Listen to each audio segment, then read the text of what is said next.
When people think about the end of Rome, a familiar picture usually forms in our minds: barbarians pressing at the gates, legions falling apart, emperors dying amid palace intrigues. Yet the truth is far more ordinary than that. Empires rarely collapse in a single dramatic moment. They begin to decay from within. And one of the quietest yet most destructive elements of that decay is almost always money. Rome was no exception. For centuries, the backbone of the Roman economy was the silver coin known as the denarius. When it was first minted, it was almost entirely pure silver. Legionaries received their pay in it, merchants demanded it in trade, and ordinary people stored their savings in it. The denarius was not merely a medium of exchange. It was the tangible embodiment of trust in Rome itself. As long as people believed in the empire, they believed in its money. But keeping a vast empire standing came at a cost that could not be ignored. Feeding armies, defending borders, maintaining roads, fighting endless wars, all of this required enormous resources. Over time, Rome's expenditures began to exceed its revenues. Raising taxes stirred public anger. Instead, emperors turned to what seemed like a more practical solution: eroding the value of money from within. The denarius kept its name, but its substance was gradually hollowed out with each passing reign. Under Augustus, it was nearly pure silver. A few generations later, it had lost half of its silver content. Eventually, the situation grew far worse. The coin was struck almost entirely from copper, with only a thin layer of silver washed over its surface. People were not naive. They quickly noticed that the coins felt lighter and looked duller. Once trust was damaged, a chain reaction began. Prices climbed rapidly. Goods that had once been bought with a single denarius now required 10 or even 20. Soldiers demanded higher pay, saying it was impossible to live on such money. Merchants turned their backs on the debased currency and preferred gold or direct barter. Step by step, the economy began to seize up. Worse still, instead of fixing the problem, the state chose to mint even more money. They believed that quantity could replace value. In reality, they were doing little more than pouring another can of fuel onto an already growing fire.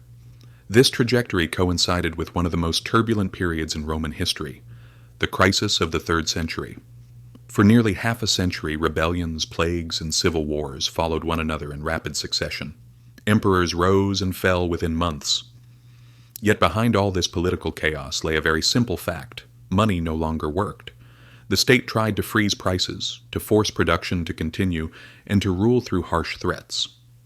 At one point, it even declared that selling above the fixed price would be punished by death, but no one wanted to trade with a currency that had lost its value. As a result, black markets spread quickly and the official economic system collapsed. Eventually, Rome retreated. The denarius was abandoned and replaced with the gold solidus. This move created centuries of monetary stability in the Eastern Roman Empire. But for the Western Empire, it came too late. Once the monetary system collapsed, sustaining the army became difficult, trade networks unraveled, and state authority steadily eroded. Rome did not fall from a single blow. It withdrew from the stage by slowly coming apart.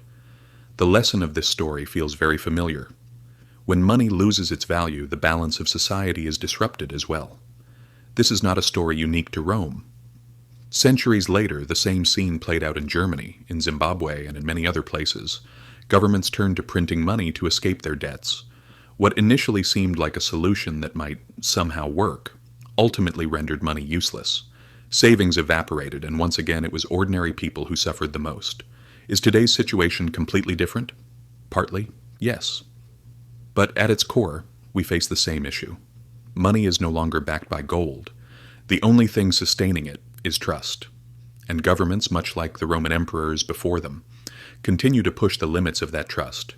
Debts swell, money supply expands, and purchasing power quietly erodes. From the outside, everything appears normal, but in reality, value is slowly slipping away. What Rome experienced tells us something very clearly. Stability is not as solid as we think. Money does not lose its value overnight. It erodes over many years.